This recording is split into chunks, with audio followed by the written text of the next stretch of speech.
Hoje nós vamos conversar um pouco a respeito de imaturidade juvenil. E para isso eu convido para que você abra a sua Bíblia. 1 Timóteo capítulo 4. Nós leremos os versículos 11 e 12. E diz assim a palavra do nosso Deus: ordena e ensina estas coisas. Ninguém despreze a tua mocidade. Pelo contrário, torna-te padrão dos fiéis na palavra, no procedimento, no amor, na fé, na pureza. Vamos orar mais uma vez? Pai bendito, obrigado, porque nós temos o privilégio de palavra. Eu rogo para que o Senhor continue a nos conduzir, dá-nos entendimento, ajuda-nos, ó Pai, na nossa caminhada, para que cada dia possamos essa maturidade, nossa maturidade emocional, mas principalmente na nossa maturidade espiritual, dá-nos entendimento a respeito da Tua Santa Palavra. Nós oramos assim no nome. Certa vez, Nelson Rodrigues fez uma análise, né, e escreveu algumas coisas a respeito da sociedade, principalmente de 1920, e ele classificou aquela época como uma sociedade de um retrato de velhos. Isso porque a juventude naquela época não era muito valorizada. E todo jovem, bigode, eles andavam com roupas mais sociais, escuras, mais clássicas, e tinham a tiracolo, andavam junto com um guarda-chuva, uma bengala. Isso porque, naquela época, como eu disse, o jovem não tinha muita vez no meio da sociedade. Nessa época aí, na década de 1920. Mas então chega o século XXI e essa história muda quase que completamente. Hoje, o interessante é aquelas grandes, imensas empresas, nos grandes atletas, gente que... jovens. E assim, hoje o que se busca é aparentar juventude. E não só na estética, não só fisicamente, mas é um estilo de vida jovem. É a forma como que se porta, a forma como fala, a forma como se veste, a forma como pensa. É a forma como trata as pessoas, e isso trouxe algumas dificuldades de comportamento para o nosso tempo. E eu não sei quantos já ouviram falar aqui da síndrome de Peter Pan, do Capitão Gancho, da Wendy, da Sininho, acho que talvez todos aqui. E hoje nós temos jovens e adultos que talvez se comportam dessa mesma forma. Jovens e adultos com certa imaturidade emocional. Geralmente são adultos que se comportam como crianças.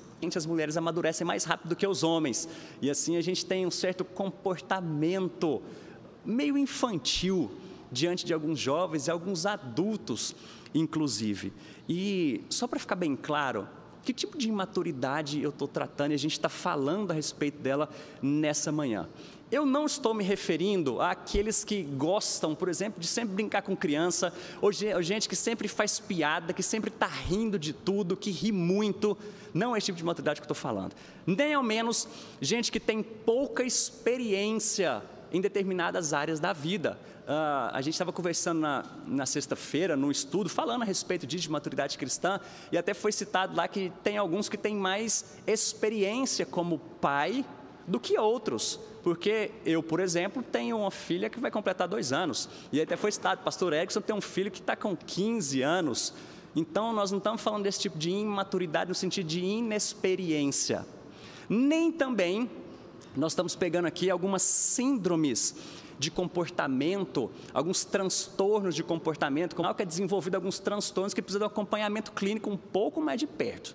Mas então, do que nós estamos falando aqui? Que tipo de maturidade é esse? Eu quero trazer alguns sinais dessa síndrome, dessa imaturidade que reflete o que nós estamos falando aqui. São pessoas com comportamento extremamente narcisístico, olham completamente para si, são egocêntricas. São pessoas que têm dependência e irresponsabilidade financeira. São indivíduos que agem com certa rebeldia. É gente que tem dificuldade em assumir compromisso. São pessoas que não se dão muito bem com relacionamentos, com namoro, tem dificuldade com casamento dentro de casa ou em firmar compromisso. É gente que tem baixa autoestima. É gente que não consegue assumir os seus erros, sempre colocando a culpa em outros, têm certos padrões e projetam as perfeições em pessoas, porque são depois e querem esse padrão para si, nada menos do que isso. Essas são algumas das características de pessoas que nós estamos falando aqui, que são imaturas emocionalmente. E isso tem muito a ver, olhando, lendo muito, olhar qual é a raiz disso, de onde que isso vem, nós podemos perceber que muito disso tem a ver com o contexto familiar, porque muitos pais transmitem uma educação extremamente permissiva aos filhos, sem lei, são pais super protetores, que sequer permitem que os filhos sofram algum tipo de frustração. E esse modelo de educação geralmente faz com que a criança, ao chegar na fase adulta, ainda que tenha desenvolvido corporalmente, fisicamente, mas não consegue desenvolver o seu senso de responsabilidade. E Sammy Tiba, que é um psiquiatra, morreu recentemente, um psiquiatra e escritor, ele desenvolveu um termo chamado geração das partes mais nobres do frango. Eles ficavam com a coxa, com o peito, e aí o que sobrava ali para os jovens, para as crianças, era a asa e o pescoço, eram as partes menos nobres de um frango. Mas o tempo mudou. E hoje os pais se sacrificam de tal forma aos filhos que se criou uma geração asa e pescoço, que tudo de melhor, equilíbrio em todas essas coisas. E aí o Sammy vai dizer algo, competência é ter que se submeter à tirania das vontades.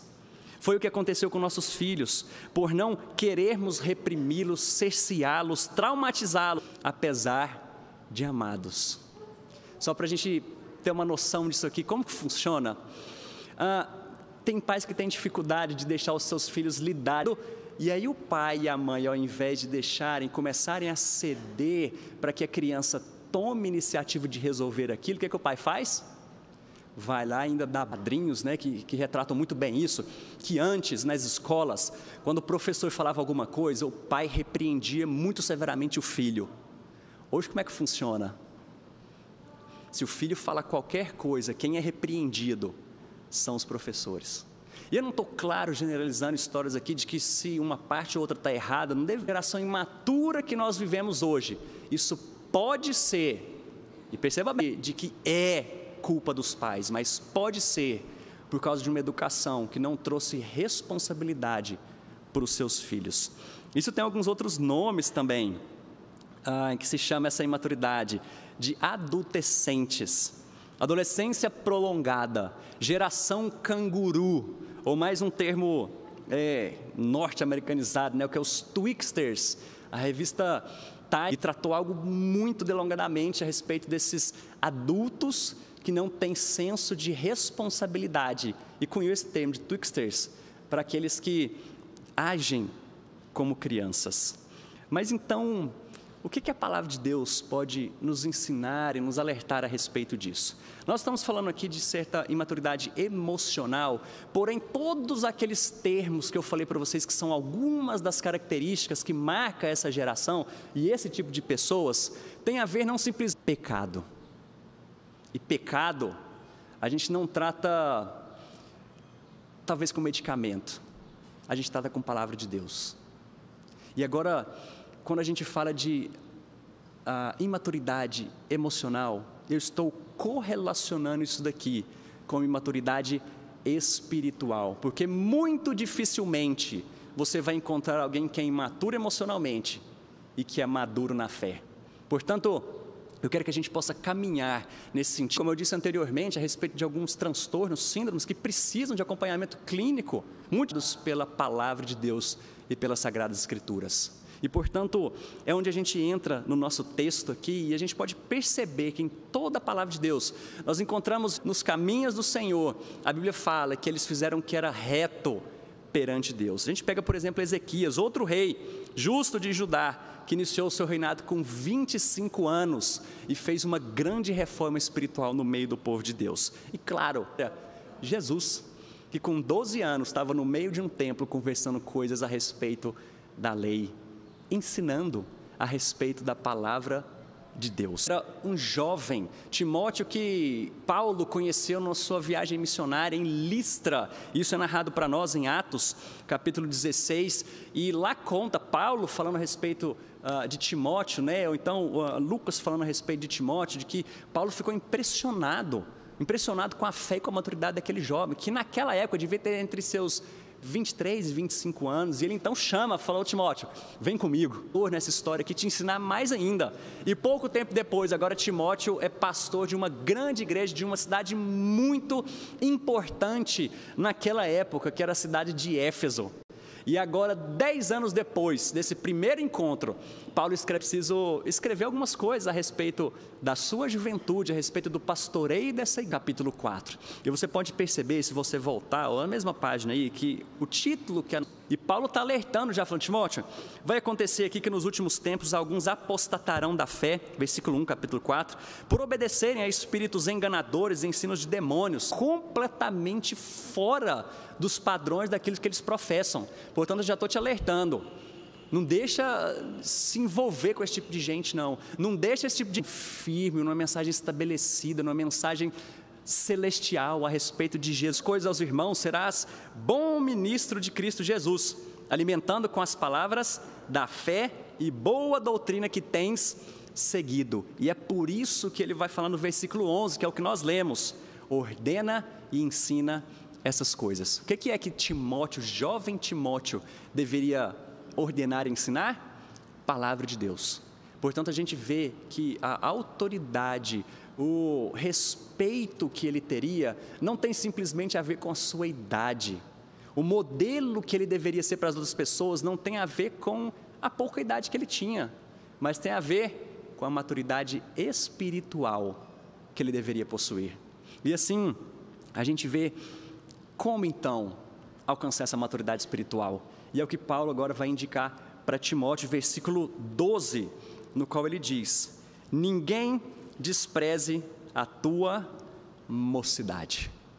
E esse desprezar a mocidade tem a ver com alguém ter um pensamento baixo sobre ele.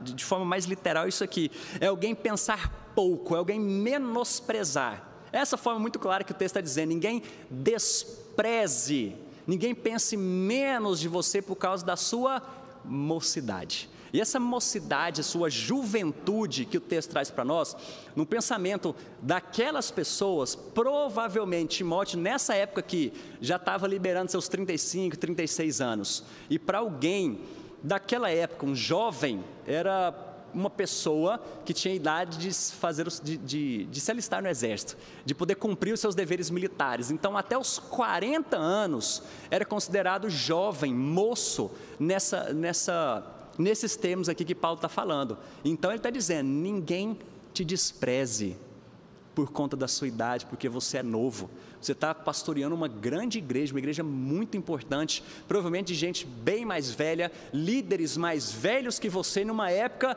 em que a juventude não é levada muito a sério. Portanto, ninguém te despreze. Agora ele vai dar alguns indicativos, então, como que tem que ser o comportamento do jovem Timóteo. E ele diz: pelo contrário, torna-te padrão. E essa palavra aqui, padrão, ela é bastante conhecida principalmente no Antigo Testamento, que é tipo, torna-te tipo, que é uma impressão, é uma marca, algo que recebe um golpe e ele fica marcado. De forma mais clara para a gente poder entender, é como se fosse um carimbo. Um carimbo, ele dá um certo golpe e aquilo fica marcado. Então é isso que ele está dizendo: torna-te padrão, torna-te a referência. E a gente vai encontrar muitos exemplos no Antigo Testamento, como tipo, por exemplo, de Cristo, que apontava para Cristo aquilo que era o original, aquilo que era um símbolo muito maior. A gente pega, por exemplo, Davi, rei Davi, como um tipo de Cristo. Ou a gente pega os sacrifícios do Antigo Testamento como um tipo apontando para o grande modelo de sacrifício que seria Cristo morto naquela cruz. Portanto, é isso que ele está querendo dizer aqui: torna-te padrão, exemplo, referência. Em quê? Torna-te padrão dos fiéis, na palavra, no procedimento, no amor, na fé e na pureza. E eu quero passar rapidamente sobre esses termos aqui. E primeiro deles, torna-te padrão na palavra. Também outro termo conhecido da maioria dos cristãos, que aqui é logos. E essa palavra, eu digo que ela é bastante conhecida porque o próprio Jesus foi referido como o logos de Deus, a palavra, o verbo que se fez carne. É esse o mesmo termo que é usado lá. Mas não é simplesmente a palavra no sentido de definir como algo, uma classe gramatical, no sentido de que eu expresso, você está sentado num banco, e banco é uma palavra. Para a mente grega, não era simplesmente definir termos, mas esse logos tem a ver com uma expressão externa daquilo que é interno. Isso tem muito a ver com o pensamento, com a mente, com a razão, tem a ver com o todo. Existem alguns outros termos que a Bíblia usa para definir exatamente classes gramaticais como palavra, mas esse logos, ele é muito mais abrangente do que simplesmente definir um termo. Tá claro? Vou tentar exemplificar isso melhor ainda. Quando a Bíblia cita Jesus, dizendo isso aqui de novo, como ele sendo logos, a palavra, não quer dizer que Cristo é Deus falando, simplesmente, mas representa quem Deus é, porque Cristo é a expressão exata do ser de Deus. Ele não é só Deus falando, mas Cristo é Deus. Ele é o grande representante, ele mostra quem é Deus de forma encarnada. Essa é a ideia aqui do logos. Portanto, e só fazendo um parênteses aqui que eu não tinha falado antes, apesar do jovem Timóteo ser pastor de uma igreja, todos esses termos aqui, eles não servem simplesmente para líderes ou pastores de uma igreja. Nós vamos perceber que no final das contas, como eu disse antes, aqui tudo aponta para Jesus. E qual crente que não deve ser parecido com Jesus? Nós não estamos falando simplesmente de líderes, mas nós estamos falando de todos nós, nos tornando padrão, porque afinal de contas, o mundo não está de olho só nos pastores, o mundo está de olho em todos nós. Todos nós devemos nos tornar padrão, modelo, exemplo para todo esse mundo. E agora o primeiro ponto que ele diz, torna-te exemplo na palavra, em todo o seu ser, não só naquelas coisas que você diz. E a gente vai caminhar aqui, por exemplo, para Tiago 3, que ele fala, cuidado com a sua língua, tudo que aquilo que sair da sua boca que profira bênção. Mas aí você já talvez está fazendo relacionamento aqui, poxa, aquilo que eu digo, a minha boca, o meu coração, porque a boca fala que ele está cheio, coração. Agora você entende que essa palavra não é só aquilo que sai da sua boca, apesar de que a língua, como eu disse, ela tem que ser dominada. Nós temos que tomar muito cuidado com aquelas coisas que a gente fala, principalmente, ou de maneira mais evidente, dentro da nossa casa. Porque às vezes a gente conversa aqui um com o outro e vocês me veem sorrindo o tempo inteiro aqui, ou de vez em quando, né? Ou a maior parte das vezes, a gente pode conversar e ter uma conversa muito boa. Mas e lá dentro da minha casa? É esse o padrão que nós temos tido? As pessoas têm olhado para nós e falam, olha, coração desse camarada aí, eu posso conhecer, porque eu sei quais são as palavras dele. Torna-te padrão na palavra, é o seu todo. Não tem a ver simplesmente com verbalizações, mas é a sua mente. Torna-te padrão, o teu coração sendo moldado. Agora ele continua, não só na palavra, mas no procedimento. E a gente pode pegar aqui a questão da conduta. A ideia aqui é de alguém que está caminhando, ele vai e volta, e nesse caminho, o modo de vida dele é exemplo para as outras pessoas. Essa é a conduta, esse é o procedimento. Torna-te padrão em todas as áreas da sua vida. Não só nessa palavra, no seu discurso, na sua mente, mas é tudo que você faz. É a forma como você lida com o próximo, é a forma como você lida com o seu trabalho. Ontem, por exemplo, a gente estava conversando um pouco a respeito disso com os jovens da mocidade, no encontro que a gente teve pelo Zoom, e falando exatamente sobre isso, sobre o exemplo que a gente dá e que as outras pessoas olham para nós como testemunhas de Cristo. Portanto, a nossa conduta, a forma como eu trato o meu funcionário, o meu patrão, a forma como eu lido com os meus amigos na faculdade, a forma como eu lido com dinheiro, Isso tem a ver com a nossa conduta, portanto, torna-te padrão. Eu acho que ontem, talvez você tenha visto uma reportagem também de novamente, um pastor que ia fazer uma live, e ele então não percebe que estava online e começa a proferir algumas palavras caluniosas contra a esposa. E começa a proferir assim, coisas muito baixas. Mas então, ele volta para a sua live e diz: a paz do Senhor esteja com todos vocês. Eu disse para variar pastor, porque ultimamente, né, tá uma história de mau exemplo. Essa conduta, torna-te padrão. E você vai perceber, por que ele está falando isso? O que tem a ver com imaturidade? Vocês vão perceber que tudo isso que nós estamos falando está relacionado com aquelas características de pessoas imaturas. Ou, na verdade, ao contrário daquilo de pessoas imaturas. Por isso nós estamos falando de maturidade espiritual relacionado com a maturidade emocional. Está tudo relacionado aqui, porque a gente está tratando de pecado. Mas ele continua: torna-te padrão no amor. Mais uma palavra bem conhecida aqui, de muitos de nós, que é ágape, ou HP, que fala de um amor completamente sacrificial. Aqui, esse termo é de doação.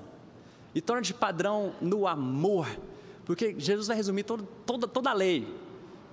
Ama o próximo como a ti mesmo e ama o Senhor. É esse padrão, esse é o amor sacrificial, em que ele está dizendo aqui, o amor no seu sentido de abnegação. Lembra aquela história de que o imaturo ele é completamente egocêntrico, narcisista? Agora ele está falando, torna-te padrão, você vai amar o próximo.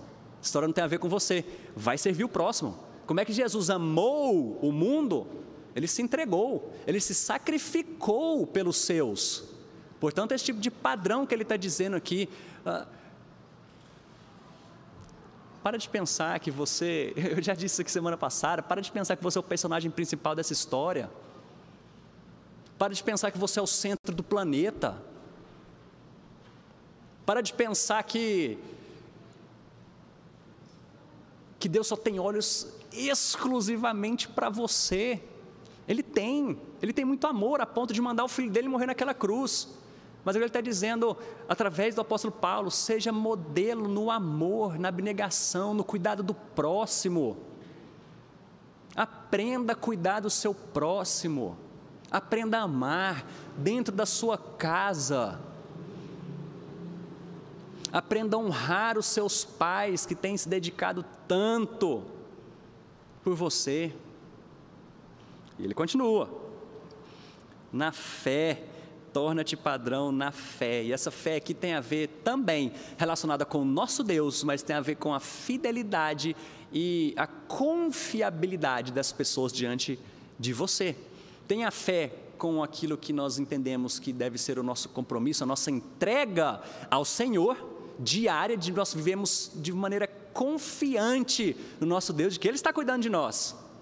Torna-te padrão, porque as pessoas vão olhar para você e falar, rapaz, nesse tempo de loucura, olha só, nesse tempo que a gente está vivendo, como é que ele pode viver nessa paz? Foi claro, porque eu confio num Deus que está cuidando de mim, um Deus provedor, um Deus que sustenta, um Deus que conduz toda a história. Mas não só isso, que as pessoas possam olhar para você como alguém que é digno de confiança, que elas podem confiar, talvez o segredo mais íntimo delas, sabendo que você vai zelar por isso. Torna-te padrão. E por fim, ele termina dizendo aqui, torna-te padrão na pureza. E essa pureza aqui tem a ver com uma qualidade de pureza moral, uma mente pura, especialmente traduzindo uma ideia de castidade. Torna-te padrão na pureza. E não só das pessoas olharem para você, mas é aquilo que você faz quando ninguém te vê fazendo. Torna-te padrão na pureza, nos seus pensamentos, nos seus olhos, nas suas mãos, nos seus pés. Torna-te padrão na pureza. E olha que Paulo estava falando aqui com conhecimento de causa, porque Éfeso era conhecido como uma cidade completamente imoral.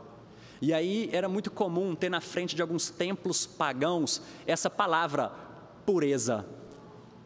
E o que acontecia nesses templos? Lembram-se das prostitutas cultuais. Lembra quando a Bíblia fala, né, e a história nos conta a respeito de alguns cultos que aconteciam com rituais, até de forma sexuais, dentro da igreja por causa dos deuses. E agora Paulo está falando: Timóteo, eu sei das tentações que você sofre, você é jovem, eu sei de tudo isso que acontece nessa cidade, eu conheço essa cidade. Agora torna-te padrão na pureza, porque essas pessoas estão de olho em você. O pastoreio e o direito de poder pregar o evangelho, ele vai ser conquistado diante disso. Não adianta nada você me honrar com os lábios e o seu coração está longe. Portanto, torna-te padrão. E mais uma vez, a gente já partindo para a conclusão dessa história aqui. Essa maturidade espiritual, que ela é requerida de todo cristão, tem a ver com a forma como você porta diante dos seus pecados. E se você tem que se portar de forma imatura, segue esses conselhos. E eu fiquei me perguntando, falei: gente, por que será que um imaturo vai querer dar ouvido a essas palavras? Porque afinal de contas, ele faz a vontade dele, ele emburra, e aí tem que fazer a vontade dele, ele olha só para si mesmo, não está nem aí para o próximo, ele não tem que se preocupar com os outros, ele depende dos outros, as outras pessoas que escolhem, as outras pessoas que têm responsabilidade, a culpa nunca é dele. Por quê que o imaturo tem que dar ouvido a essas palavras? Em primeiro lugar, se você é crente, porque esse é o seu chamado. O Paulo vai falar em Colossenses capítulo 1, versículo 28, que o intuito dele de poder pregar o evangelho, de caminhar nesse sentido, é por causa da maturidade. O que ele quer é que apresente toda a igreja de forma perfeita. E esse perfeito, quando a gente vai encontrar em alguns outros textos, tem a ver exatamente com isso, essa perfeição no sentido de maturidade. A gente vai encontrar alguns outros textos também falando a respeito disso, de homens perfeitamente habilitados para toda boa obra. E o que é isso? Maturidade. E você foi chamado porque Deus já de antemão preparou esse caminho de boas obras para você caminhar. É por isso que você tem que ouvir isso daqui. Você crente, ouve isso, porque esse é o seu chamado. Antes de querer estar desobedecendo o Pai ou qualquer outra coisa, você está desobedecendo ao Senhor, que te chamou para essa maturidade, para esse crescimento. Esse é o ciclo natural de todo ser humano. Mas talvez você está aqui, está nos acompanhando, e ainda não entregou sua vida ao Senhor e está pensando: para que eu quero isso? Meus pais me dão tudo, eu tenho tudo nessa casa, eu não preciso correr atrás de nada, é só fazer um beicinho aqui que eles vão correr atrás. Para que eu quero isso? Em última instância, porque isso tem a ver não simplesmente com a sua vida agora, mas tem a ver com a sua eternidade. Esse nosso chamado a buscarmos essa maturidade, perceba que isso aqui tem a ver com Jesus Cristo.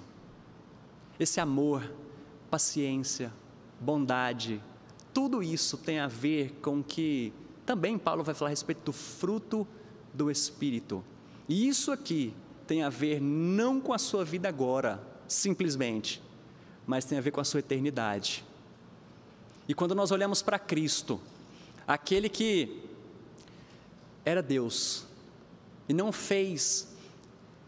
levou isso em conta, mas ele se fez homem, se humilhou, entregou a sua vida naquela cruz para morrer por alguém que não poderia pagar. Ele pagou a dívida que nenhum de nós, que os seus pais não podem pagar por você.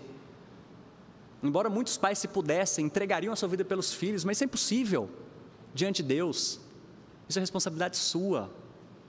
E antes de você culpar os seus pais pelo seu comportamento, porque no começo eu falei que isso pode ser considerado as dificuldades por causa dos relacionamentos dentro de casa, mas antes de você querer culpar, falar: está vendo? A culpa é sua de eu ser assim. Isso é responsabilidade sua diante de Deus. Ninguém, nem mesmo seus pais que te amam tanto, vão poder pagar por causa dos seus pecados. Nenhum pode fazer isso. Isso é responsabilidade sua. Isso tem a ver com a sua eternidade. Isso tem a ver com o lugar onde você vai passar toda a eternidade. É por isso que você deveria se atentar para essas palavras ao entregar a sua vida para Jesus. Eu quero já caminhar aqui para o nosso final, pegando as palavras de Christopher Love, que é um puritano do século 17. E lá naquela época, ele já estava escrevendo aqui algumas coisas a respeito de quem era imaturo espiritualmente. E veja como essas coisas se encaixam. Ele diz: um crente imaturo é aquele que não observa adequadamente as disciplinas espirituais, sejam as devocionais, leitura bíblica, oração. Não é capaz de ver as suas falhas em seus sucessos. Facilmente é levado por erros e modismos, é forte na emoção, extremamente emocional, mas não as baseia na Bíblia. Não suporta ser questionado ou repreendido. Confia em Deus para a sua alma, mas não para o seu dia a dia. Qual é a conclusão que a gente chega diante de tudo isso daqui? É que todos nós precisamos viver essa história. Todos nós precisamos viver e buscar essa maturidade juntos ao Senhor. Porque afinal de contas, nós somos chamados para sermos parecidos com Cristo. Cada dia mais a nossa vida moldada pelo Senhor Jesus Cristo. E se isso não tem acontecido com você, hoje é o dia de você assumir esse compromisso com o Senhor. Oh Deus, eu quero poder viver essa perfeição, no sentido de maturidade com o Senhor. Eu quero estar cada dia mais próximo a Ti, porque afinal de contas eu quero ser exemplo para essas pessoas que estão ao meu redor. Ninguém despreza a tua mocidade. Eu quero fazer algumas aplicações, agora de fato, para a gente finalizar. A primeira delas é para os pais. Novamente eu gostaria de falar aos pais aqui, e principalmente daqueles que têm filhos mais novos. Como você tem preparado o seu filho para a maturidade? Afinal de contas, quando a gente olha para Gênesis, lá fala: portanto, deixa homem pai e mãe, se une a sua mulher, se une os dois, uma só carne. Ele está falando de um ciclo natural da vida, que um dia os filhos vão sair de casa, e independente se estão casados ou não, um dia eles vão sair. Você está os preparando para que eles aprendam a tomar decisões corretas na vida? Você tem os discipulado? Ou você tem agido como um pai extremamente ou super protetor, que não deixa seu filho tomar sequer uma decisão, nem a roupa que ele vai poder vestir? Prepare os seus filhos. E esse preparar tem a ver com ensinar o seu filho o amor de Deus em Cristo Jesus. Fora de Cristo Jesus, da obra dele, nada mais importa. E se você não assistiu o sermão de domingo passado, eu quero te animar a ouvir isso, porque o chamado de todos nós é simplesmente glorificar ao Senhor. É para isso que você foi tornado pai, para ensinar o seu filho a ensinar o amor de Jesus Cristo, o amor de Deus através de Jesus Cristo. Ensine o valor dele, o valor da alma dele, muito mais do que qualquer outra decisão que ele tem que tomar. Ensine-o a glorificar ao Senhor e viver para Ele. Também, além disso, ensine e mostre ele como colocar outras pessoas à frente de si mesmos. Ensine-os a servir. Ensine-os a olhar para o próximo, a compartilhar. Eu me lembro de uma vez de uma mãe que fez o aniversário dos seus filhos em uma das congregações que a gente tinha aqui da igreja. E lá ela convidou pessoas e toda a comunidade ali de crianças que pertenciam àquela congregação, e os filhos aniversariantes serviam aquelas crianças da comunidade. E todos que foram convidados não para dar presentes para os filhos, mas para pegarem e comprarem doações para aquela comunidade. Imagina isso, diante de um aniversário do seu filho, você ensiná-los a servir ao próximo? É esse tipo de coisa que a gente está falando, que o mundo não gira em torno dele. Ensina o seu filho também a respeito do propósito de Deus para o sexo e para o casamento. Ensine-o a respeito do valor da castidade, da pureza, mas não só isso, o papel deles como homem. Ensine o valor que a Bíblia dá a respeito do casamento. Ensine os seus filhos a escolher os amigos com cuidado. Também deixe-os tomar algumas decisões de forma a praticar a vida adulta. É assim que acontece conosco. Claro que quando ele tome decisões, você vai orientá-los, para que eles não sejam irresponsáveis com as suas contas. Diante disso daqui, a gente pode pegar, por exemplo, algo bíblico aqui, a história bíblica de Eli. E 1 Samuel capítulo 2, versículo 29, mostra Deus muito irritado, muito irado, que levou aqueles meninos à morte. E aí Deus porque honras a teus filhos mais do que a mim? Ensina-nos a honrar a Deus acima de todas as coisas. Só que hoje ainda é tempo de você mostrar para os seus filhos que o que mais importa é eterno. Eles podem nem estar na sua casa mais, já foram embora, casaram, estão morando em outra cidade, mas nunca é tarde para que não possa ser transformada pelo poder dele. Mas eu também quero trazer palavras para você, jovem. Eu já te disse por que você deve buscar essa maturidade, porque o grande padrão das nossas vidas é Jesus Cristo. Você foi chamado para isso. Eu espero que o Espírito de Deus, o Espírito Santo de Deus, esteja tocando o seu coração, para que você perceba isso. Semana passada, uma mãe me ligou, chorando, pedindo ajuda com o filho, e ela já com a saúde muito debilitada, e não conseguia mais lidar com a Senhor. Isso é o que mais pesa sobre a vida dela. E aí então eu fui casando nos seus pais. E eu não quero simplesmente apelar para o seu lado emocional, aqui, poxa, né, que emocionalismo barato é esse? Mas eu pude perceber que a imaturidade daquele jovem estava adoecendo seus pais, não era só aquela mãe. Você jovem, adolescente, dentro da sua casa, por causa da sua imaturidade, mocidade, como que a gente lida com pessoas imaturas? Tenha paciência, porque isso não muda de um dia para o outro. Tenha paciência, mas discipule, se envolva, caminhe com essa pessoa, ame, mas claro, dobre os seus joelhos diante de Deus, rogue ao Senhor para que isso aconteça. Nós vamos orar mais uma vez.